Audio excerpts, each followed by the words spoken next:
Thanks for watching. Follow a brighter destiny for more powerful stories, and don't forget to subscribe. Hushed. The moldy bread sat untouched on the tray table while Amanda Clark walked away without a backward glance. And somewhere behind her composed expression, Marcus Bennett was already counting the seconds. Hushed. He did not raise his voice. He did not reach for the call button again. Hushed. He simply folded his hands and waited, because he had learned decades ago that patience could be sharper than any argument. Hushed. Before we go any further, drop a comment telling me what city you are watching from, and hit subscribe so you don't miss what happens at Gate B-17. Hushed.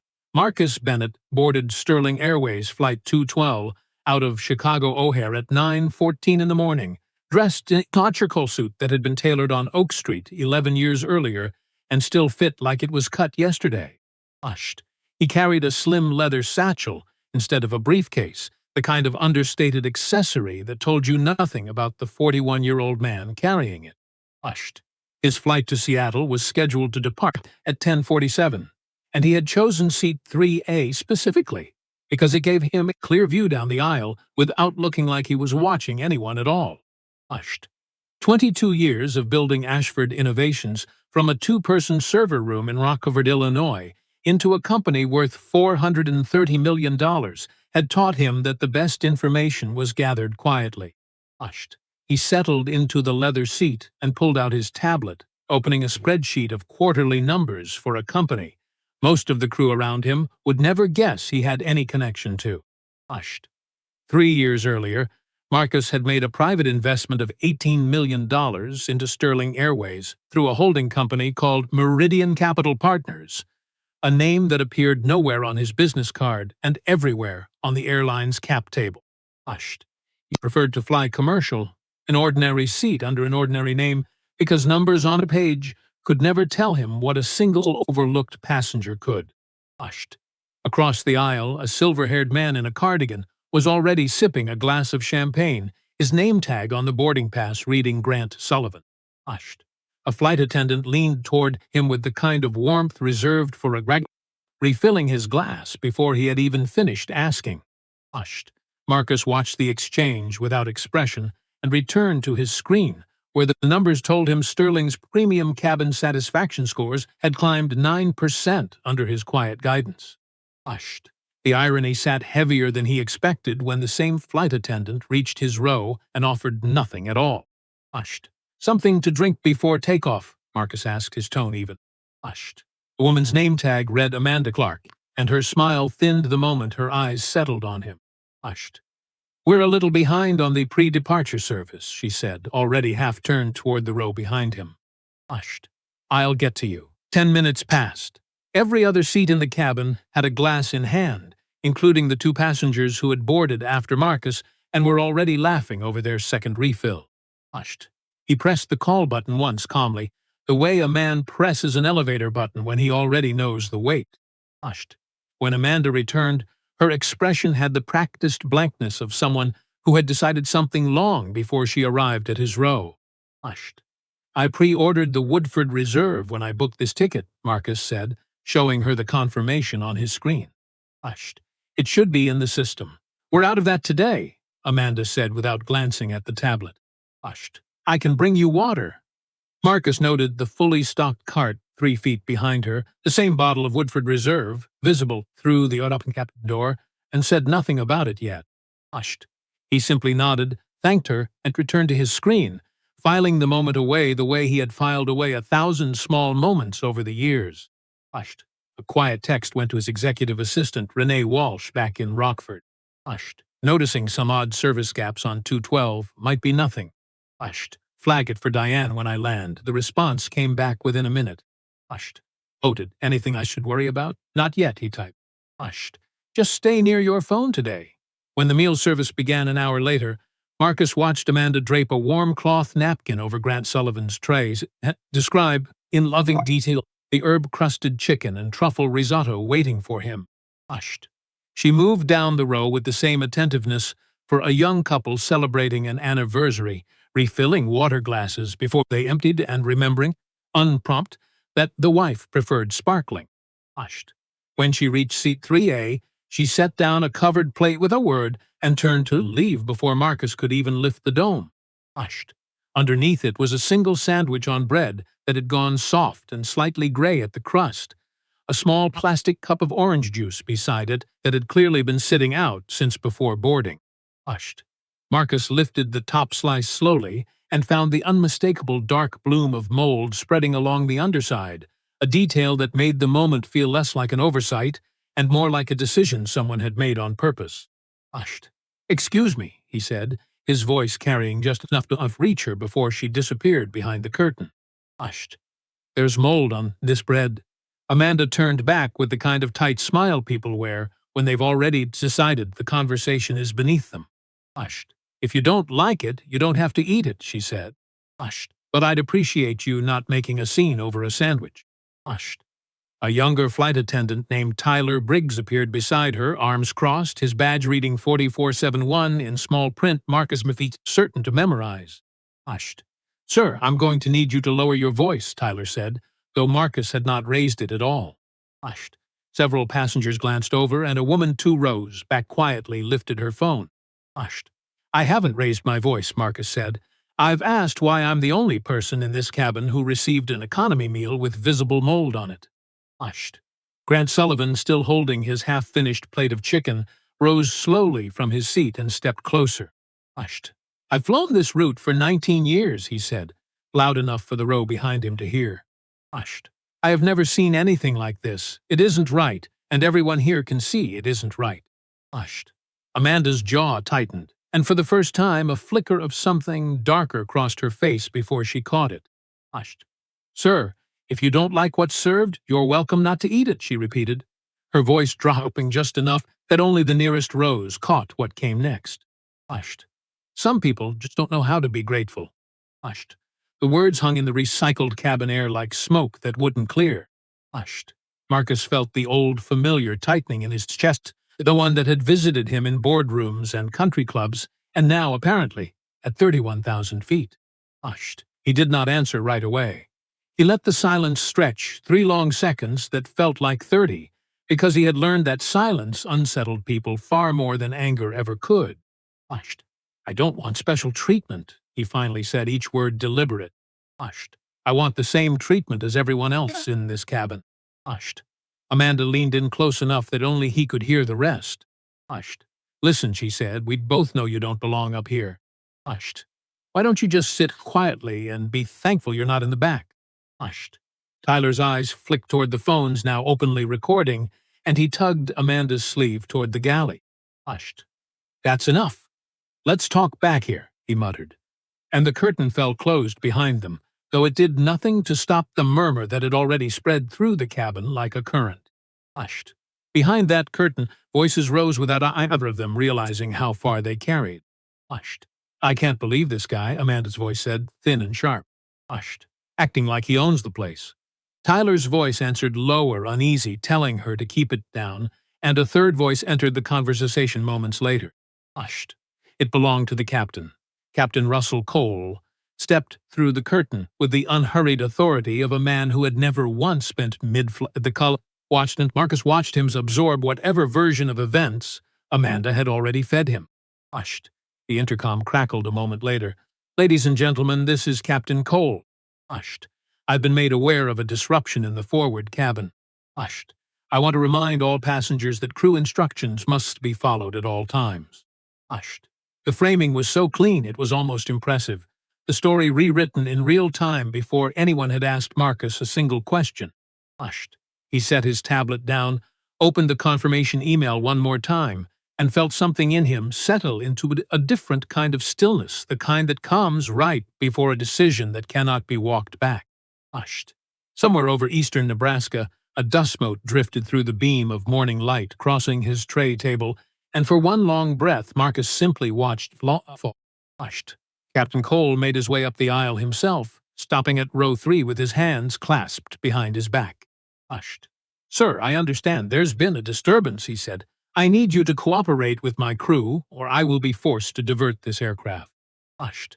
"What instruction have I failed to follow?" Marcus asked, his tone still level. Hushed. My determination of what constitutes a disturbance on this aircraft is final, Cole said. And something in the certainty of his voice told Marcus this man had never once had to defend sentence before. Hushed.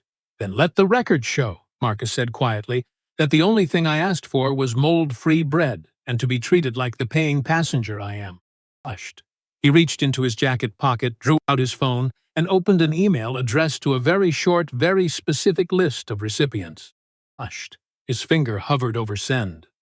Before you make a decision that affects everyone on this plane, Captain, there's something you should know about who is sitting in seat 3A. Hushed. Cole's expression didn't change, not yet, and that was the moment Marcus pressed send. Hushed.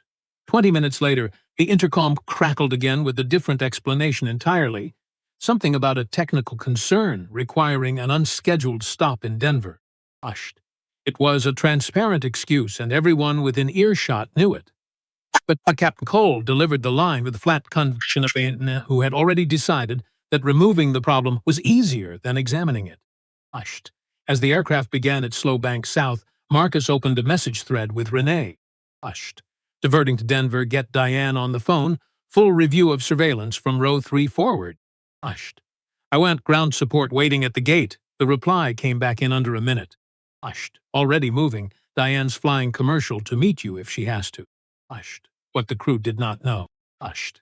And would not learn until it was far too late to matter, was that 11 weeks earlier, Marcus had personally signed off on installing a discrete audio and visual monitoring system across every premium cabin in the Sterling fleet.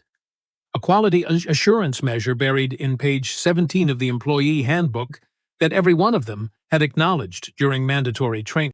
Hushed. Every word spoken behind that galley curtain, every whispered comment, every decision made about a passenger they assumed had no power at all, had been recorded onto a secure server 2 states away. Hushed. The machinery of accountability, quiet and patient, had already begun turning. Hushed. As the plane began its final descent into Denver, Grant Sullivan leaned across the aisle. Hushed. You're remarkably calm for someone being diverted, he said, almost like you expected this.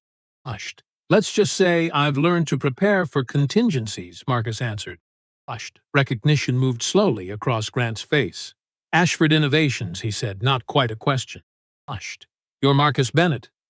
Marcus offered nothing but a small, tired nod, and Grant sat back with the look of a man realizing he had just watched a chess match unfold 3 moves ahead of everyone else at the table. Hushed. Outside the window, the Rocky Mountains rose gray and jagged through the clouds, indifferent to the small human drama playing out 8 rows behind the cockpit door. And the wheels touched down at Denver International at 12:03 in the afternoon with a jolt that rattled every glass on every tray table in the cabin. Hushed. The usual bustle of deplaning did not begin. Instead, the aircraft sat at the gate in an uneasy quiet, the recycled air thick with a tension that had nowhere left to go. Hushed. Captain Cole emerged from the cockpit and walked the length of the aisle to row 3. His uniform crisp, but his jaw set tight. Hushed. Mr. Bennett, he said, I'll need you to deplane. There are representatives waiting to speak with you. Hushed. I'm aware, Marcus said, but before I go, I'd like to understand the technical concern that suddenly appeared the moment I questioned your crew's treatment of me. Hushed. Cole's eyes flicked to the passengers leaning forward in their seats, phone still recording, and something in his certainty finally cracked at the edges. Hushed. I made the decision based on the information available to me, he said, choosing every word like a man walking across thin ice. Hushed. And what information was that? Marcus pressed. That a paying passenger asked for edible food? Hushed. Or that your flight attendant told me, in front of witnesses, that I don't belong in this cabin because of the color of my skin? Hushed. A murmur rolled through the rows behind him, quiet confirmation from people who had heard every word the first time, and had simply been waiting for someone to say it plainly. Hushed. Cole's mouth opened, then closed, and before he could offer another rehearsed line, the cabin door swung open from the outside. Hushed. A woman in a tailored Navy suit stepped aboard, flanked by 2 men in Sterling Airways executive badges, and moved down the aisle with the unhurried precision of someone who had already reviewed every second of footage twice. Hushed. Diane Foster, head of human resources for Sterling Airways, stopped beside Captain Cole and did not so much as glance in his direction before speaking. Hushed. Mr. Bennett, she said, on behalf of Sterling Airways, I want to apologize for what you've experienced today. Hushed. This is completely unacceptable, and it will be addressed immediately. Hushed. Confusion moved across Cole's face like a shadow. Ma'am, I made the determination that… Hushed. Your determination has been overruled. One of the executives cut in, his tone leaving no room for negotiation. Hushed.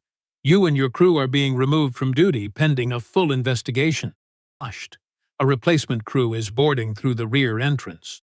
Hushed. The color drained slowly from Captain Cole's face as he began to understand exactly how badly he had misjudged the man in seat 3A. Hushed.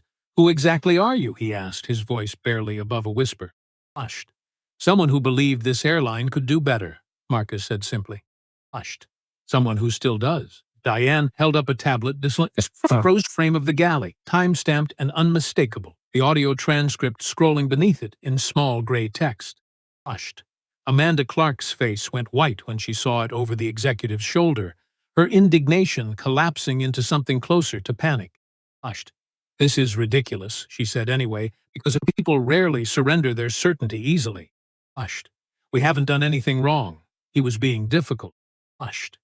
Miss Clark, Diane said, her voice even and unhurried, we have complete audio and video of every interaction on this flight, including the conversation behind that curtain 11 minutes after departure. Hushed. I'd suggest you gather your belongings. You can't record us without telling us, Amanda said, her voice rising. Hushed. This is a privacy violation. Page 17 of your employee handbook, Diane replied without missing a beat. Hushed. Signed and acknowledged during your training in April. Amanda's mouth opened and then closed again, the fight draining out of her all at once, as she finally understood there was no argument left to make. Hushed. Marcus watched the exchange without satisfaction, only a tired kind of relief that the record now matched what had actually happened. Hushed. As Cole and his 2 crew members were escorted off the aircraft, a young black woman seated in economy leaned across the aisle divider on her way past, her voice low. Hushed. Thank you for not letting it go, she said. Most of us can't afford to fight back like that. Hushed. Her words landed somewhere deep in his chest, a reminder that his position had given him a kind of leverage most people would never have, and that leverage came with an obligation he did not intend to waste. Hushed. 12 minutes later, a new flight crew boarded, led by a captain named Elena Marsh, whose first act was to walk the length of the cabin and personally introduce herself to every row. Hushed. Mr. Bennett, she said, extending her hand, I want to assure you my crew is committed to treating every passenger on this aircraft equally, without exception. Hushed. Marcus shook her hand and thanked her, and something in her directness told him Sterling had at least one captain worth keeping. Hushed.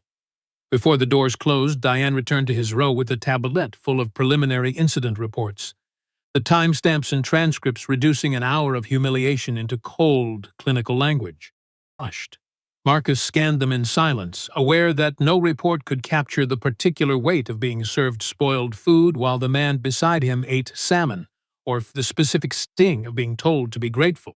Hushed. Reports were never built to hold that kind of truth. Hushed. They were only built to prove it happened. With Diane's permission, Marcus took the intercom before the replacement crew finished their final checks. Hushed. My name is Marcus Bennett, he began, his voice carrying clearly through both cabins. Hushed. I want to explain why your flight today was interrupted. Hushed. The plane fell into a silence so complete he could hear the hum of the engines beneath his own words. Hushed. What began as a request for a meal without mold on it became something much larger when I was told explicitly that I did not belong in this cabin because of my race. Hushed. When I questioned that treatment, I was framed as the disruption, and this aircraft was diverted to remove me, rather than to address what actually happened. Hushed. A ripple of disbelief moved through economy. Passengers who had only heard fragments now hearing the whole shape of it for the first time. Hushed. What the crew did not know, Marcus continued, is that I am also a part owner of this airline. Hushed. 3 years ago, I invested in Sterling Airways because I believed we could build something that treated every passenger with the same respect, regardless of how they looked. Hushed. The surveillance system I helped install captured everything that happened today, and it has already led to the removal of the crew responsible. Hushed.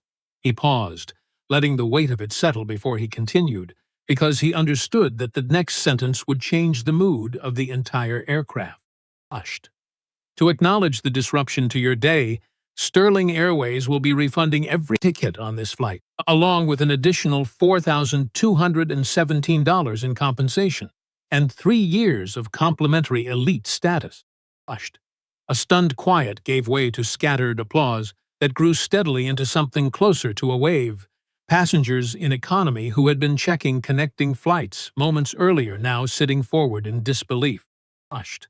This isn't just about today, Marcus said as the applause faded. Hushed. It's a recognition that discrimination touches everyone in the room, even those it wasn't aimed at. Hushed. When we let it pass unchallenged, we become part of the environment that allows it to keep happening. Hushed. He handed the intercom back to Diane, who began walking passengers through the practical details of the compensation. And Marcus said, for they keep feeling a particular exhaustion, and so that follows any fight that should never have needed to happen in the first place. The Chimo hushed. A line of passengers formed in the aisle before takeoff resumed, some wanting only to shake his hand, others wanting to share stories of their own that had never been witnessed by anyone with the power to do anything about it. Hushed. Grant Sullivan settled back into his seat once the aisle cleared, studying Marcus with something between amusement and respect. Hushed. Quite a statement, he said, both the words and the check that follows them. Hushed. The money isn't really the point, Marcus said, watching the Denver runway lights blur past the window as the aircraft began its second attempt at takeoff. Hushed. The point is that everyone on this plane now has a stake in how this story gets remembered. Hushed. His phone buzzed with a call from Robert Callahan, chairman of Sterling's board, and Marcus answered it quietly, aware of the cabin around him. Hushed. I've seen the preliminary footage, Callahan said without preamble. It's disturbing, Marcus. Hushed. It's more than disturbing, Marcus replied. It's a pattern. Hushed. I want the full audit of every discrimination complaint filed against this airline in the past 3 years on the table when I land. Hushed. The board will have questions about the cost of what you just promised that cabin, Callahan warned. Hushed. Then I'll show them the cost of doing nothing, Marcus said. Hushed. Lawsuits, lost customers, and a story that goes viral for all the wrong reasons. Hushed. Consider what happened today an investment, not an expense. Hushed. By the time the aircraft leveled off toward Seattle, the story was already spreading well beyond the cabin. A passenger's recorded video climbing steadily across social platforms as Marcus opened his tablet to draft the presentation he would deliver to Sterling's board the following morning. Hushed. The evidence was overwhelming. What remained was the harder task of building something that made sure it never needed to be gathered again. Hushed. The Sterling Airways boardroom the next morning held 11 executives and a single looping video no one in the room could look away from. The time-stamped footage of Amanda Clark's face, Captain Cole's clipped denials, and the quiet dignity of a man in seat 3A who had said almost nothing wrong the entire time. Hushed. This was not an isolated incident, Marcus told the room, his voice carrying the same calm it had carried at 31,000 feet. Hushed. The internal audit identified 63 similar complaints filed against this airline in the past 3 years. The overwhelming majority dismissed at intake without a single follow-up interview. Hushed. Charles Winters, a board member with 3 decades in the industry, leaned forward with a skeptical frown.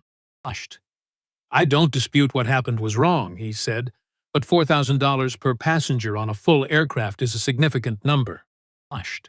We're talking about poor services, not physical harm. It was deliberate discrimination that resulted in an unnecessary emergency landing affecting every person on that plane, Marcus replied evenly. Hushed. The alternative to this compensation is class action litigation and a story that follows this company for a decade. Hushed. I know which one costs less. Victoria Hale, seated across the table, tapped the thick binder of proposed reforms in front of her. Hushed. The training overhaul alone will cost millions to implement across the fleet. Hushed. Every one of those passengers had a phone in their hand, Marcus said. Hushed. The next incident like this one won't stay contained to a boardroom. Hushed. It will be the top story on every platform within the hour, and we will not get to choose how it's told. Hushed. Robert Callahan nodded from the head of the table, and slowly, one by one, The resistance in the room gave way to something closer to reluctant agreement. Hushed. The vote came back 9-2 in favor of a sweeping reform package, an independent review committee for discrimination complaints, mandatory recruiting across the entire flight staff, and an expansion of the surveillance program to every cabin on every aircraft in the fleet. Hushed.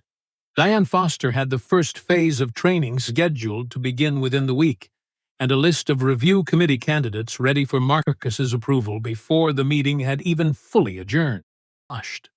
6 weeks later, the Federal Aviation Administration opened its own inquiry into in-cabin's decision to divert an aircraft without a legitimate safety concern, a review that ended with his commercial pilot's license suspended for 8 months and his name added to a training case study used by 3 other regional carriers as an example of how personal bias can compromise flight deck judgment. Hushed. Amanda Clark gave one television interview attempting to frame herself as a victim of overreaction, an appearance that collapsed almost immediately once the audio from behind the galley curtain surfaced online. Hushed. The last update Marcus received placed her working short-haul regional routes under what her new employer described only as enhanced supervision. Hushed. Tyler Briggs left the industry entirely within the year. The most meaningful outcome, though, was never the 3 careers that ended. Hushed.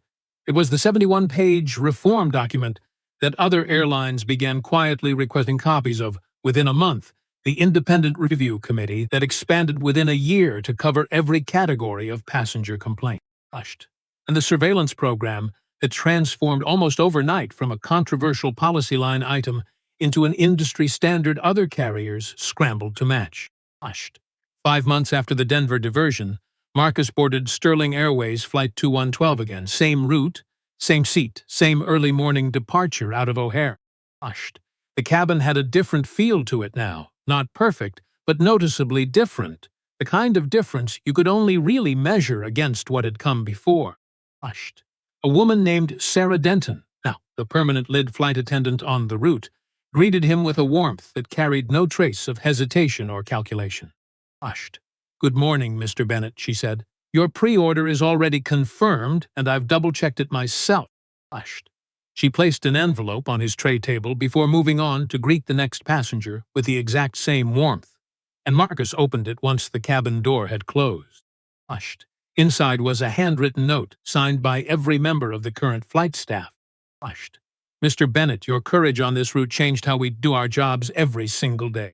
Hushed. "We are proud to serve on an aircraft where every passenger receives the same respect." Hushed. "Thank you for setting the standard."